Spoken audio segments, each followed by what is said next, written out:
or overstate, things quite, at this, or any stage of the game, really. Elon Musk's Starlink, the hidden agenda behind SpaceX's mission to dominate space internet. Elon Musk's Starlink, the controversial space internet system designed by SpaceX, may have an undisclosed purpose, an expert has warned. SpaceX first filed for permission with the FCC to develop Starlink in November 2016. The California-based rocket manufacturer outlined plans to manufacture these new communication satellites. The initial plan was to launch 2 prototype satellites into orbit by 2016 and have the initial satellite constellation up and running by 2020. But the company struggled to develop a receiver that could be easily installed for a low cost. This delayed the program, and the initial prototype satellites weren't launched until 2018. SpaceX kept pretty quiet about what was next for the Starlink project until November 2018, when SpaceX received approval from the FCC to deploy 7,500 satellites into orbit, on top of the 4,400 that were already approved. In their Federal Communications Commission approval application, they claim that 95% of the satellite will burn up on re-entry, with only the ion thruster internal structure and silicon carbide components standing a chance of survival. Those silicon carbide components are likely to survive as they are essential materials for the operation of lasers and thus have an extremely high melting point of 2,750 degrees, which brings us the primary function of the satellite. SpaceX have been tight-lipped on many of the details of the satellite, but thanks to the FCC filing, we know that the satellites will contain 5 1.5 kilogram silicon carbide components, which indicates that each satellite will contain 5 individual lasers. Dual beams, in this case lasers, also frequency, can be used to have an interacting effect with each other. One beam over the other, one pulses into the other, creating the plasma bubble and controlling it. And this is confirmed. 2 transmitters crossing their beams have a heating effect, a plasma effect, at a distance, which then can be used for anything from missile defense to causing weather, causing earthquakes. Dutchsinse here, 2:43 a.m. Central Time on Wednesday, April 23rd, 2014. And I've got you over here on my webpage. I'm going to put a link down below to this so you guys can read up on this and investigate yourself on this new discovery that was just announced on CBS News, of all places, on the 21st, yesterday, or a day and a half ago, announcing that the use of dual beams, in this case lasers, also frequency, can be used to have an interacting effect with each other. One beam used to strip electrons from the atmosphere. The other beam used to pump up that area of plasma that's created that then forms CCN, cloud condensation nuclei particles, which form into raindrops. And they can target the beams, cross them, use one beam to pump the other one, and produce weather. And this is confirmed. Here's the article down below. The graduate students have done the experiments in the laboratory and also can control lightning.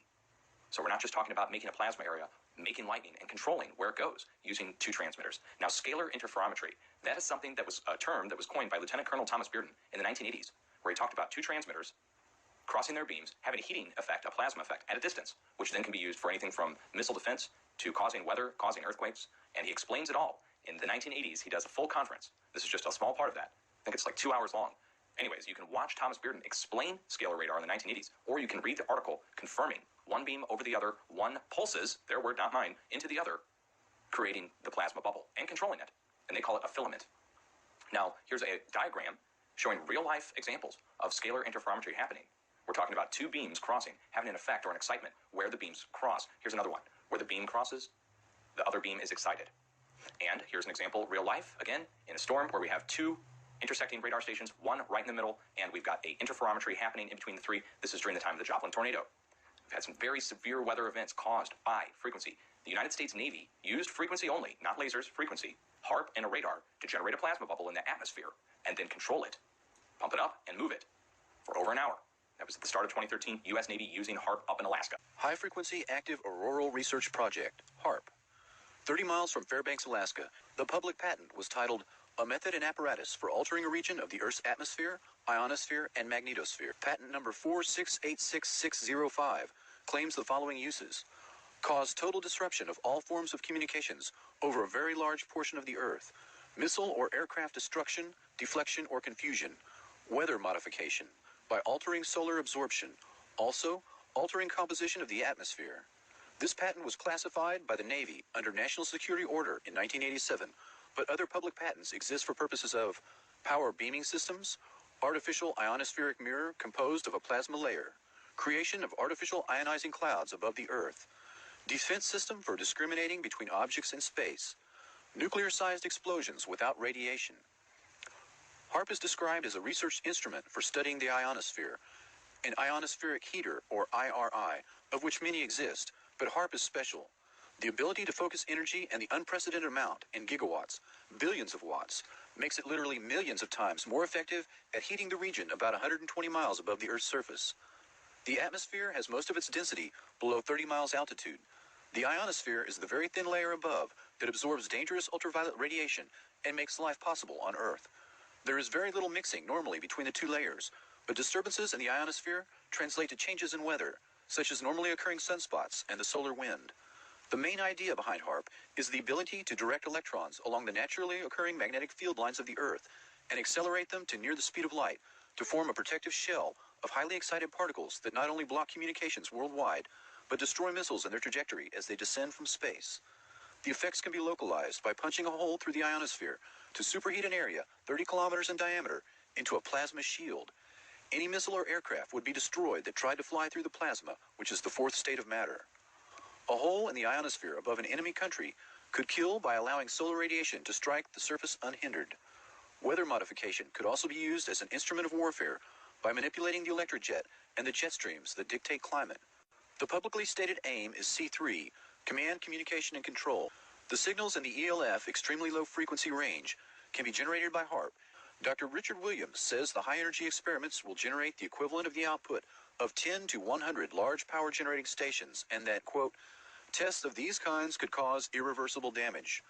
According to Dr. Elizabeth Rauscher, quote, the ionosphere is prone to catalytic reactions, so if a small part is changed, a major change in the ionosphere can happen. HAARP documents admit that 1,000-fold greater amounts of energy can be released in the ionosphere than injected.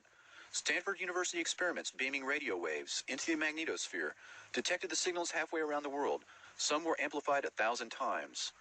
David Yarrow states, quote, Earth's axial spin means that a burst lasting more than a few minutes will slice through the ionosphere like a microwave knife, producing not a hole, but a long tear and incision.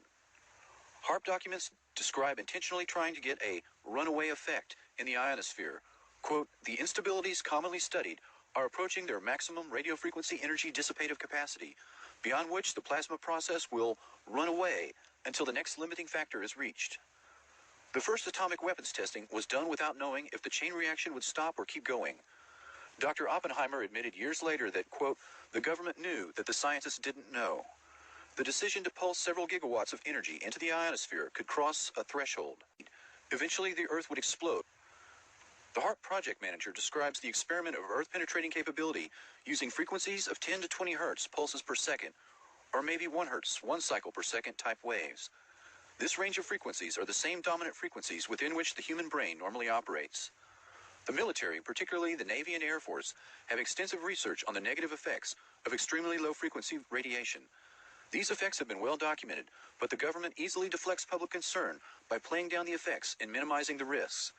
This is the same method used for other military systems, including nuclear weapons tests, LSD experiments, and radiation experiments, all carried out on unknowing subjects under the guise of national security. The environmental impact statement has been falsified as to the true nature of the weapon system, its capabilities, and its possible fallout.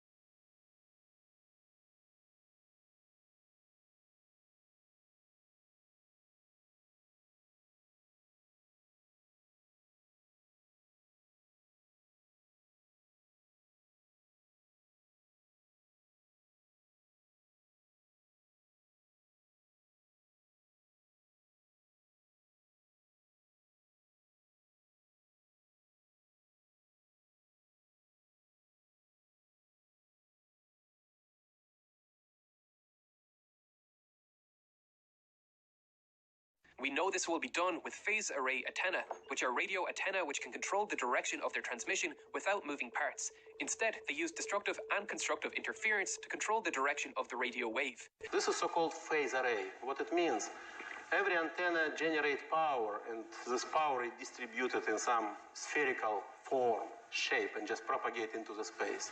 And if you will find the right delay in frequency, not in frequency, but in phase between different antennae, you can form all this power in a very narrow beam, extremely condensed, high-density energy beam. And you can launch it whenever you want. You can sweep the beam, you can choose any orientation, and you can hit the ionosphere whenever you want. I'm a practical scientist. My research background is in space plasma physics, in particular in interaction between the ionosphere and the magnetosphere. And for some time, myself and my colleagues in different government agencies and in academia, thinking about what else we can do except what we have right now. So what we have alternative. Almost all of our energy in the Earth came from the sun. And it came in two forms. One form is solar radiation or light, which we're trying to utilize. But the other part, which is also extremely important, is particles or plasma, which is called solar wind, which is flowing from the sun and all around the Earth. And actually, we don't feel it in here. The magnetic field shields us. Magnetic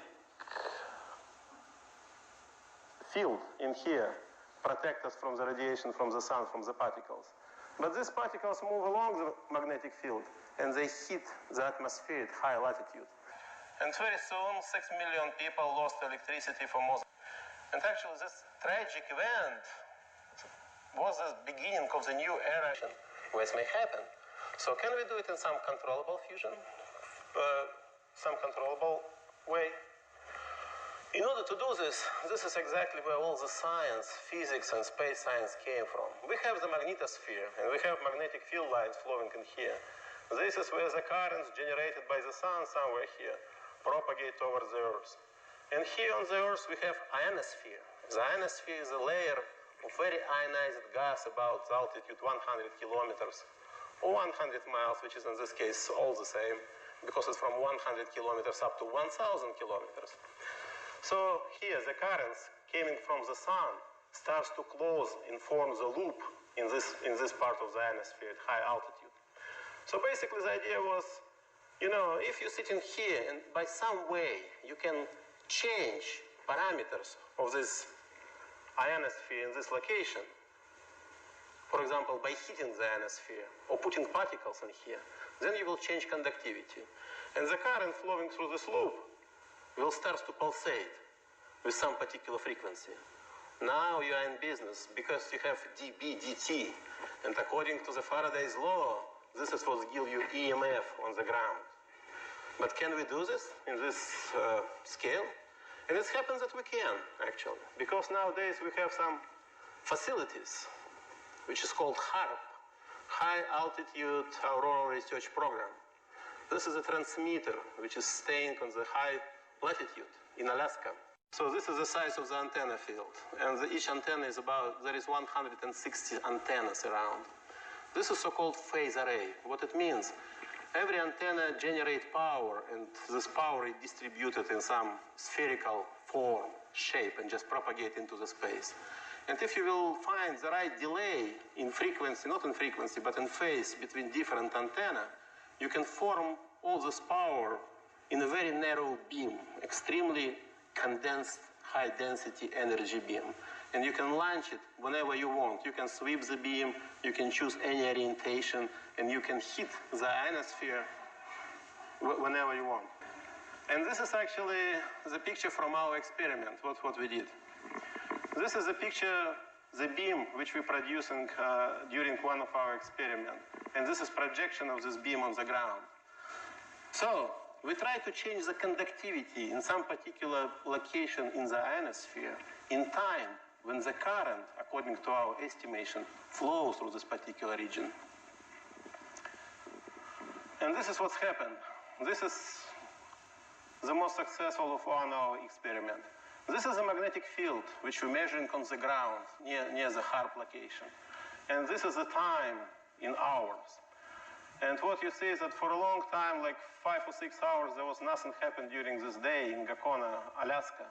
But during our experiment, the beginning of the experiment, the end of the experiment, this is extremely strong magnetic fluctuation with frequencies and time exactly predicted during as our experiment was detected. This is auroral arc, discrete arc, which was observed during the same time over our experimental site. And this is a heating spot in the sky, which we hit with our radio waves. And what you start to see, that when we change the conductivity in here, the whole geometry of this arc starts to collapse.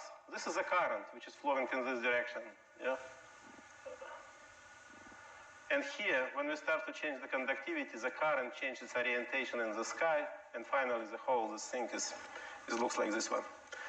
So we did more experiments. We continue this program right now, and we're trying to do in controllable fashion to change the parameters of the ionosphere and cause very large magnetic field disturbance on the ground, which we can use for power production in the future.